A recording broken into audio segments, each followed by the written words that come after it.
Hazrat Mujahid reports, someone went to Hazrat Ibn Umar radiyallahu anhu residence and informed him that Allah's Apostle sallallahu alaihi wasallam had entered the Kaaba.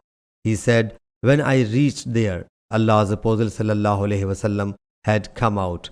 I found Hazrat Bilal radiyallahu anhu standing by the gate. I said, O Bilal, did Allah's Apostle sallallahu alaihi wasallam perform the prayer inside the Kaaba? He said, yes. I inquired where. He replied, between these two pillars. Then he came out and performed 2 units in front of the Kaaba. Imam Abu Abdullah Bukhari narrates that Hazrat Abu Huraira radiyallahu anhu said, the Prophet sallallahu alaihi wasallam advised me to perform 2 units of forenoon prayer. Hazrat Itban bin Malik said, the next day Allah's Apostle sallallahu alaihi wasallam and Hazrat Abu Bakr radiyallahu anhu came to me. When the day had dawned, we made a row behind him and he led us in 2 units. Sahih Bukhari, Hadith number 1167.